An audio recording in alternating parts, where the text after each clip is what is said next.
Stay frosty and head over to EasyMut.com for the cheapest MUT coins on the market. And when I say cheapest, I mean it. We're talking 1 million coins for around 40 bucks. Use code DIRECTOR for 5% off. Yo, what up, brothers? What's up? It's the Director. Chargers fans, can we take a break just for a minute, right? We've been talking so much about free agency and about the draft, which of course are relevant, okay? Free agency officially opens in like 2 weeks, and I'm stupid excited for it. But I did want to shift focus for a minute here on this video and talk a little bit about my boy, Austin Ekeler. Because honestly, I'm starting to think, I've always thought, Austin Ekeler is going to be a pretty big part of this team going into 2021. I think he should have been a bigger part of this team in 2020. And it all comes down to the way he was managed. Because I feel like last season, with Anthony Lynn and his run-heavy mindseted scheme, wanted him to be Derrick Henry. He's not Derrick Henry. You know what he reminds me of? He reminds me more of guys like this, Alvin Kamara. Okay? And Kamara, I think he's more of a complete running back in my mind, definitely, but I do think he's been put in a situation to succeed more. And in today's video, my topic is, could Austin Ekeler possibly become the next Alvin Kamara by being put in a better situation, by being put in a situation where he's utilized properly? My answer to that is a huge maybe. I would start leaning to the side of, yeah, we're going to see improvements in the direction of him becoming more like Alvin Kamara. And it's because of this man right here, Joe Lombardi, who of course is our brand new hired offensive coordinator, spent several years with the Saints. He's been there through the Darren Sproles days, been there through the Reggie Bush days, and now there with the Alvin Kamara days. This man knows how to utilize a receiving back, and that is what Austin Ekeler is. He's really good in the run game as well, but definitely his strengths come through the pass. And I feel like Joe Lombardi might be the key to unlocking the potential of Austin Ekeler, where we see the Austin Ekeler of the past, improve into the Austin Ekeler of the future, which is closer to being resembled to Alvin Kamara. Now, don't get me wrong. Alvin Kamara is a great player. I do think he's better than Austin Ekeler, but the point of this video is to try to convey the improvement that we can see in the direction of Alvin Kamara this upcoming season, because I do think it's absolutely possible. In today's video, I'm kind of here to prove it. So before we do get started, guys, hit us up with a like and sub. If you do enjoy this content, the small amount of time you guys take to hit the like, sub, and bell notification helps me out a lot. And again, guys, I've been looking at my analytics. Less than 50% of the people that watch these videos are subscribed. Sad boy hours. But if you guys would hit that like and sub, it really helps me out a lot in growing this channel. Let's grow it through the off season and into the season 2021. And with that, guys, let's get into this one. Lights, camera, action.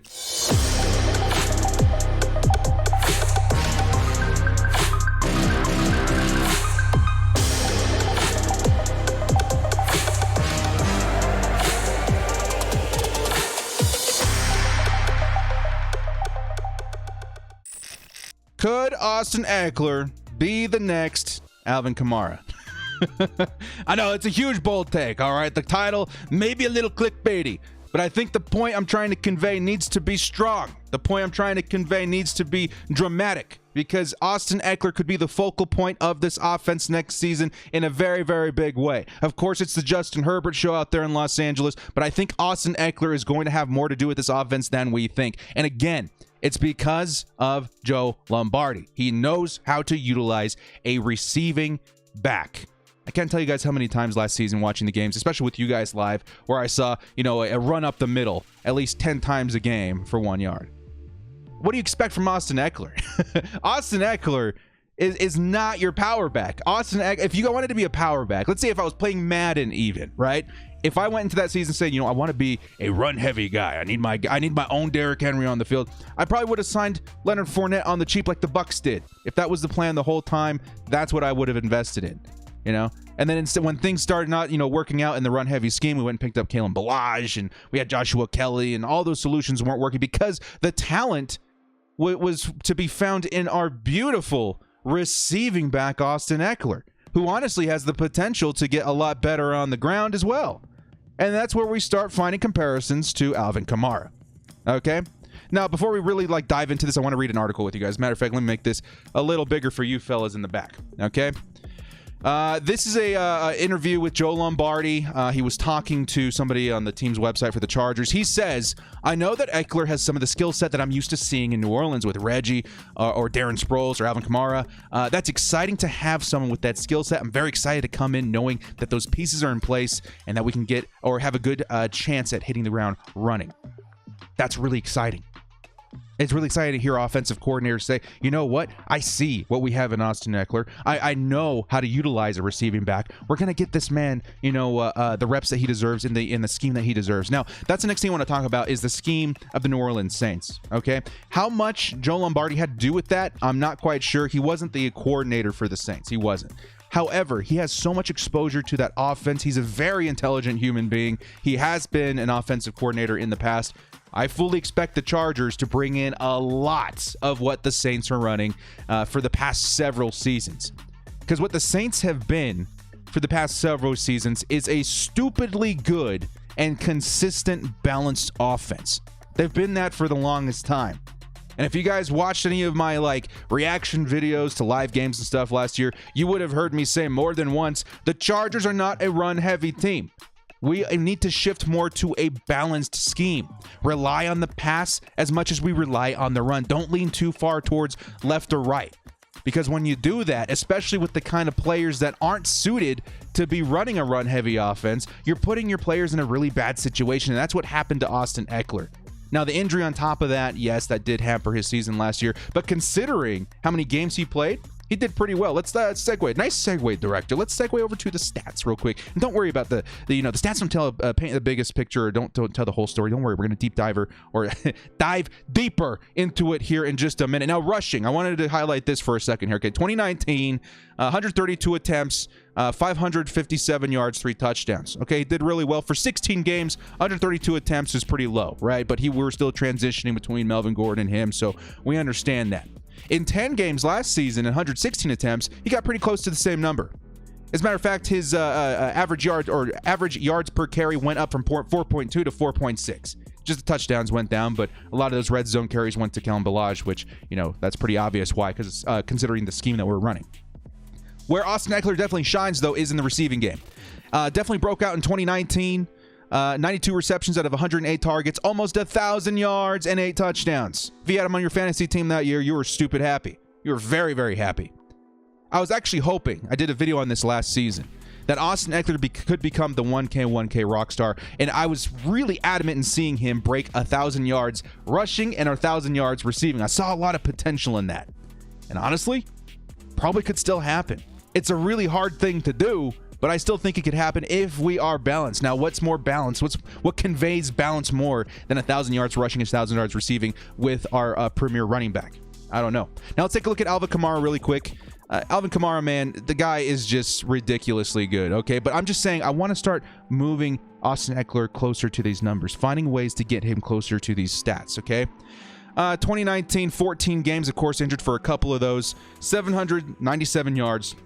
5 touchdowns. Really good. This season, though, this last season, the man absolutely went off. 932 yards in the ground, 16 touchdowns. This was your red zone guy. This was your goal line guy. This was the whole offense of the Saints last season. How important is Alvin Kamara to the Saints? Now, in receiving, it's almost just as good, man. 756 yards, 5 touchdowns. This man went for 21 touchdowns last season. How many yards from scrimmage? Like 1,600, something ridiculous. Maybe closer to 1,700. Ridiculous season for Alvin Kamara. Now, what are the odds that the Chargers could find this kind of production in Austin Ekeler? Okay, so I don't think we're going to get 16 touchdowns at Austin Ekeler as far as on the ground. Maybe in total, if we really utilize him properly. But 21 touchdowns is out of the question. I do think that he has the potential to be like a 12, maybe 14 touchdown kind of guy if we utilize him properly total through the air and the ground. But to really understand the two players, we need to see what they do well. So here we are in PFF, okay? What does Alvin Kamara do so well that spells for a stupid amount of touchdowns, stupid amount of yards?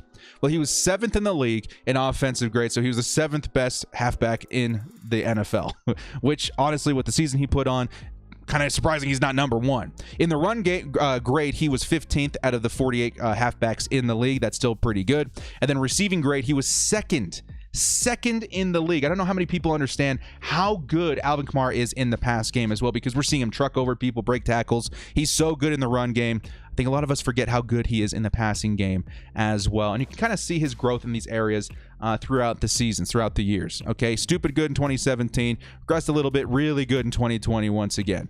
First in 17, fourth in 18, fell off a cliff on 19, got back on his feet in 20. Very, very good halfback. Now, if we take a look at Austin Ekeler. Austin Ekeler, 18th in the league, which is still really good. That's a running back one on anybody's team. Run grade, however, though, is 29th out of 48 halfbacks in the league. That is some of the worst you'll find in your running back ones in the NFL. Keep that in mind. We have to get that number up, but still very, very good. And then 5th in the league in receiving. He's in the company of Alvin Kamara, Christian McCaffrey. The kind of efficiency that he has through the air needs to be taken advantage of. There is where the strengths lie for Austin Ekeler. And to get there, my goodness, man, couple things need to happen. Balanced offense. Joe Lombardi. Bring in the scheme that's going to unlock the potential of these players, because we're talking Austin Ekeler this video. A balanced scheme would also help Keenan Allen, Justin Herbert, Hunter Henry. God hopes that he's still on the team. But there's one more ingredient to making this work. One more crucial ingredient that you guys have been screaming about this entire off season. You guys ready? I know you guys know what it is already, okay? Taking a look at the front, the offensive line of the New Orleans Saints. Here's a big contributing factor to Alvin Kamara. I hope this isn't too small for you guys to see. Take a look at this offensive line. They got Armstead, Pete, McCoy, Ruiz, Ramczyk. Look at where they rank here. Their left tackle, 7th in the league. Left guard, 46. Okay, could use some improvement. Center, 11th in the league. Ruiz, 64th. Ramczyk, 20th. It's a very good offensive line. I can kind of see where those numbers are coming from all of a sudden, Alvin Kamara. I see you. Exposed. Not really. He's a really good halfback. Then you take a look at Austin Ekeler's. Oh, my goodness. Oh, my goodness, Chargers fans. Sam Tevi, 73rd. Lamp, 72nd. Feeney, 35th. Turner, 79th. The worst on this line. A guy that we brought in to fix this line. And then Bulaga, 64th. This offensive line is tragic. This is a sad bedtime story of an offensive line. No excuse to be this bad. The Chargers are in hot water when it comes to our O-line. And this is why me, as well as the fans, are screaming offensive line for this offseason. It could not be more apparent how crucial an offensive line is than in this season. Imagine what the kind of damage that Austin Ekeler could do if he was running behind a line with these grades. Again, side-by-side comparison. Saints, Chargers. Saints, Chargers. By improving this offensive line this offseason, and this is kind of one of the points I'm trying to drive home in this video, Austin Ekeler has the potential to reach numbers closer to Alvin Kamara this season. The point I'm trying to drive home here is the importance of the offensive line. We're all saying, let's grab an offensive line. We have to protect our quarterback of the future in Justin Herbert. But we should also be saying, we got to grab an offensive line. Austin Ekeler needs help out there. Hunter Henry, Williams, Allen, Johnson, all these guys get more time to run and get open. This offensive line is huge, man. Seeing these numbers on PFF, if that's not an eye-opener, I don't know what is. If the Chargers could improve anywhere near the kind of O-line that the Saints had this last offseason, I can definitely see a season more like Alvin Kamara's being possible. But it starts in the trenches. It starts in the trenches, and we're talking spending up in free agency, spending in the draft, committing to fixing this position, because this could be the last thing that this offense needs. Wide receiver, we're really solid. Running back, some people say we need a power back. You're saying that because of what we saw with Anthony Lynn last season. He's trying to use him as Derrick Henry. He's not Derrick Henry. The potential's there. offensive line must be addressed this season. And if it is, I 100% think that Austin Ekeler could become the next Alvin Kamara.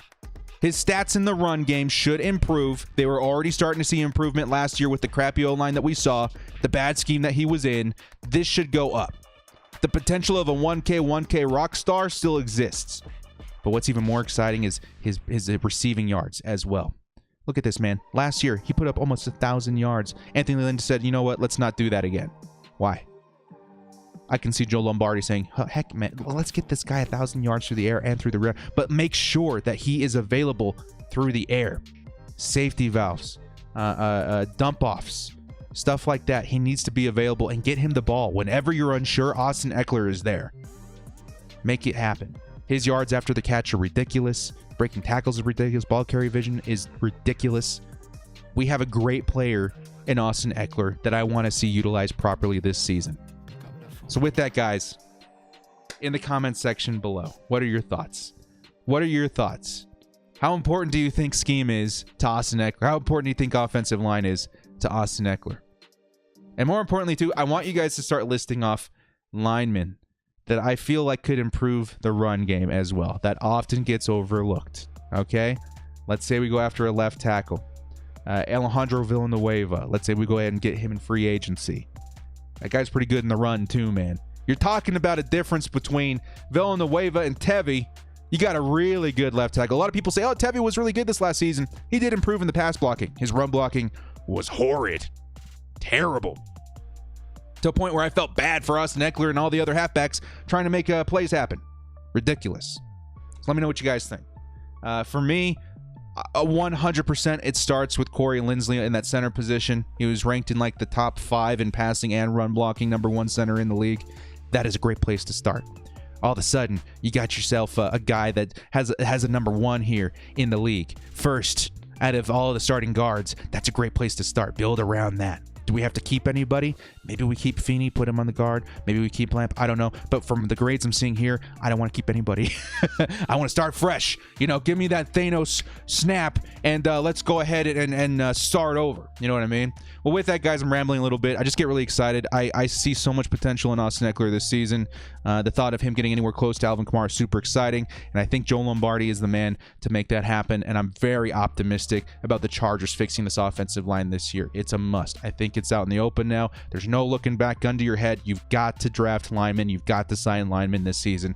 #1 priority. Well, guys, if you did enjoy this content, hit us up with a like and sub on your way out. Thank you so much for joining me. This has been The Director. We'll see you next time, and as always, bolt up and stay frosty.